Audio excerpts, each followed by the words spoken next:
Many voters will have nothing to bring them out to the polls in 2017.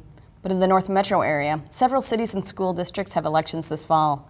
In the Anoka-Hennepin School District, voters will determine if the district can move ahead with plans for $250 million worth of building projects. Here's Ben with more. Voters in the Anoka-Hennepin School District will head to the polls in November to decide if they want to invest millions of dollars into the state's largest district.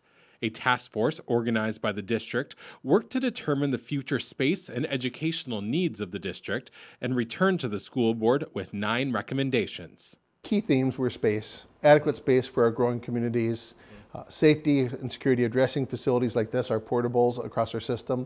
We've got 62 portables at 9 educational sites, about 14,000 students come in and out of portables every day, and our community task force said to address those portable sites, as well as adequate space. We've got some sites that are 50 or 60 years old, and our community said students at those sites should have the same opportunities as students in newer sites like that are 15 years old, or if we build new sites. So equal opportunities across our system for media centers, science, collaborative spaces, special education spaces.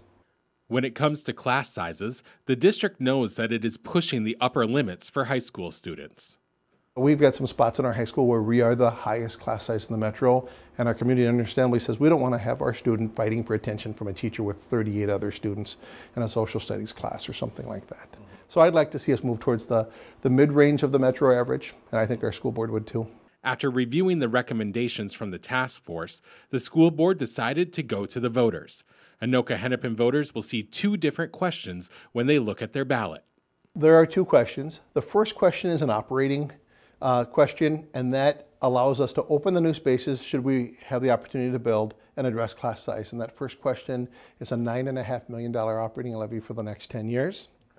Okay. The next question, which can't pass unless the first one passes, is a bond question to address elementary spaces, 2 new elementary school sites, make some improvements across all of our high schools to get rid of portables, to address some aging fitness spaces for gym classrooms, upgrade some music classrooms where appropriate, and then improve science classrooms, media centers, special education spaces. If successful, the district would use part of the bond referendum to construct 2 new elementary schools in areas where they are seeing the largest population increase. The areas where we see the highest growth and our current schools aren't able to hold the capacity are in Northeast Blaine, northeast of Highway 65 and Main Street, and in northern RAMSEY. And those 2 spots are already, the nearest elementary schools are already at capacity. And so that's where we would probably build. We own space there just in case we have the opportunity to build. It was not too many years ago that the Anoka-Hennepin School Board made a decision to close or repurpose several schools. However, those schools were not near the new growth.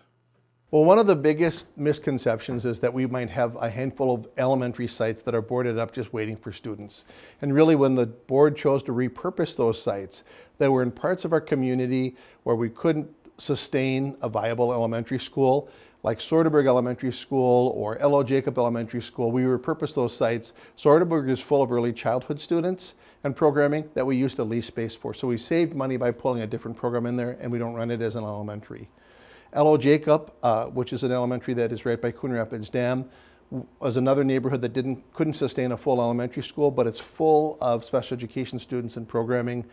There's 100 students in that building right now.